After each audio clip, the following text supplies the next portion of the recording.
Welcome to today's explainer. Today, we're going to unlock a simple but totally game-changing part of the English language. We're talking about exactly how to use there is and there are to describe the vibrant world around us. But hey, before we get into any of the grammar rules, do me a quick favor. Just take a second and look around the room you're in right now. What do you actually see?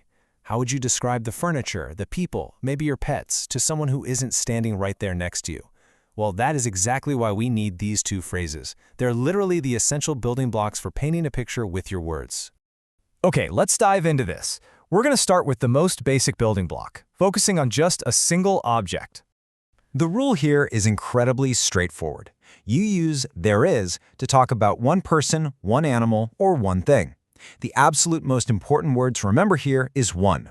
If it's a single item, if it's solo, there is going to be your go-to phrase. So let's actually see this in action with a few everyday examples. First, picture an apple resting on a table. Because it's just a single apple, we say, there is an apple on the table. Next, imagine a single cat hiding under a chair. We'd say, there is a cat under the chair. And finally, for that one lonely book sitting inside your backpack, yep, there is a book in my bag.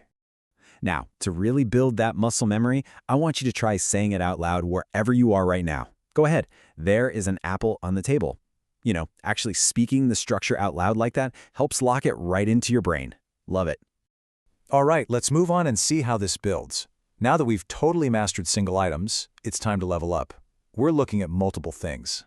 What happens when there's a group? Well, we switch to there are when we're talking about two or more people, animals, or things. It really is that simple, guys. The exact moment your brain registers that you're counting 2, 3, 10, or, I don't know, a million of something, you automatically switch to there are. Let's look at how these compare to our earlier examples. If we add another apple, suddenly the whole phrase shifts. There are 2 apples on the table. If we spot a pair of pups playing outside, we say there are 2 dogs in the park. And if your desk is just piled high with study materials, it becomes there are 3 books on the desk.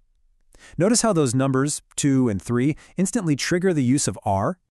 Okay, let's practice that plural rhythm together. Try saying this one out loud for me. There are 3 books on the desk. Feeling that natural rhythm of the plural sentence? That is the absolute key to fluency. So, you've got the individual concepts down. Awesome. Now let's put these 2 rules side by side to see the difference crystal clear. And this brilliantly illustrates the shift in our grammar based purely on quantity. On the left, we've got one girl. So naturally, the sentence is, there is a girl in the classroom. But shift your eyes over to the right. The moment that one girl becomes a group of 3 children, the entire sentence structure shifts right along with it to accommodate the plural. There are 3 children in the classroom. So the crucial point is this. There is equals 1. There are equals more than 1. Seriously, if you take a mental screenshot of anything in this explainer today, make it this simplified rule. It's your ultimate cheat sheet. All right, enough theory. It is interactive practice time. Let's test your eyes and ears to see just how well you've absorbed these rules. Get ready. Here's your very first challenge. Blank. A pencil on the desk. Take a second. Which phrase belongs in that gap? If you guessed there is, you nailed it. It's there is because we're talking about exactly one single pencil. All right, let's keep this momentum going. Challenge number 2. What about blank 5 birds in the tree? What's your guess here? It is. There are. Since we're counting 5 whole birds, which is definitely more than 1, we absolutely have to use are. Well done. Okay, round 3 coming in hot. Blank, a teacher in the classroom. What fits in this one? The answer is there is. Now, even though that teacher might be standing in a room completely packed full of students, the sentence itself is specifically focused on that one single teacher. So there is the perfect fit. Make sense? Okay, the final practice question. Listen really closely to the keyword here. Blank, many flowers in the garden. What's your final answer? You guessed it. It's there are. The word many is a dead giveaway that we're looking at a whole bunch of flowers. Way more than 1. Great job on that practice round. Seriously. Well, we have reached the final part of our explainer today. You've totally proven you can ace those fill-in-the-blank questions, but now it is time for your real-world challenge. Let's bridge the gap between the screen and your actual everyday life. Now, What's really interesting about this slide is the brilliant, catchy little mnemonic device it gives us to lock this into our memory forever. Read it with a little rhythm with me.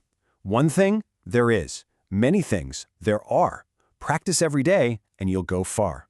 It's simple, it's musical, and trust me on this, it absolutely works. So let's put this into action right now. Look around your room one more time. You might notice there's a TV, or hey, maybe there are 2 chairs. Your final challenge today is to build your English confidence by creating 3 completely new sentences based on whatever is sitting right around you. Speak them out loud, own your new skills, and keep describing your world. Thanks so much for joining me for this explainer, and I'll catch you next time.